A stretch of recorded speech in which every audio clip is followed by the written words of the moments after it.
वक्रतुंड महाकाय सूर्यकोटि समप्रभा निर्विघ्नं कुरु मे देव सर्वकार्येषु सर्वदा। जय माता दी। आज हम सुनेंगे माँ ब्रह्मचारिणी की कथा। माँ ब्रह्मचारिणी देवी दुर्गा का दूसरा रूप है, जिनकी पूजा नवरात्रि के दौरान विशेष रूप से की जाती है। वह तप, साधना और समर्पण की देवी मानी जाती हैं। ब्रह्मचारिणी शब्द को दो भागों से मिलाकर बनाया गया है। ब्रह्मा, जिसका अर्थ है ध्यान या तपस्या, और चारिणी, जिसका अर्थ है वह जो साधना करती है। अतः माँ ब्रह्मचारिणी वह देवी है जो अत्यधिक तपस्या और साधना का प्रतीक है।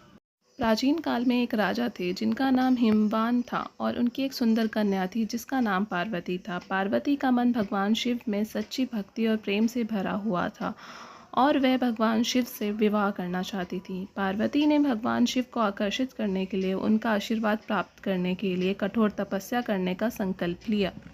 पार्वती माँ ने भगवान शिव की भक्ति में पूरी तरह से समर्पित हो हर सुख सुविधा को त्याग दिया। उन्होंने महल और ऐश्वर्य का त्याग दिया और साधना और तपस्या शुरू कर दी। वह केवल फल और फूल खाती थी और तपस्या में लीन हो गई। उन्होंने वर्षों तक खुले आकाश के नीचे तपस्या करी और अपने लक्ष्य की प्राप्ति के लिए निरंतर ध्यान और पूजा करी। उनकी तपस्या इतनी कठोर और निष्कलंक थी कि संपूर्ण ब्रह्मांड में उनके तप की गूंज सुनाई दी। पार्वती माँ के तप के बाद भगवान शिव, जो उनकी तपस्या से अत्यधिक प्रभावित थे, उनके समक्ष प्रकट हुए। भगवान शिव ने पार्वती की भक्ति और तपस्या से प्रसन्न होकर उन्हें आशीर्वाद दिया। भगवान शिव ने पार्वती जी से कहा कि उनकी तपस्या सफल रही और उन्होंने पार्वती को अपना जीवन साथी बनाने का वचन दिया।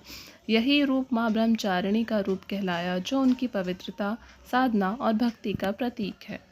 माँ ब्रह्मचारिणी वह देवी है जो तप, साधना, संयम और समर्पण की मूर्ति हैं। उनका पूजन आत्मनिर्भरता, ज्ञान और आध्यात्मिक उन्नति का प्रतीक है। उनका आशीर्वाद पाने से जीवन में सुख, शांति, समृद्धि और आंतरिक शांति प्राप्त होती है। नवरात्रि के दिनों में भक्त माँ ब्रह्मचारिणी की पूजा करते हैं ताकि उनकी भक्ति में सफलता मिले, जीवन में समृद्धि आए और आध्यात्मिक उन्नति हो। माँ ब्रह्मचारिणी हमें यह सिखाती है कि जीवन में किसी भी लक्ष्य को प्राप्त करने के लिए तप, समर्पण और भक्ति का महत्व है। इसके माध्यम से यह सीखने को मिलता है कि यदि हम सत्य और धर्म के मार्ग पर चलते हैं और दृढ़ संकल्प से अपने लक्ष्य की ओर अग्रसर होते हैं तो हमें किसी भी कठिनाई का सामना करना नहीं पड़ता। माँ ब्रह्मचारिणी का आशीर्वाद उन लोगों पर होता है जो आत्म संयम, आत्म प्रेरणा और आध्यात्मिक उन्नति की ओर बढ़ते हैं। जय ब्रह्मचारिणी माँ। तरह की और भी रोचक जानकारियाँ जानने के लिए सब्सक्राइब करें सोलफुल सिनर्जी। राधे राधे।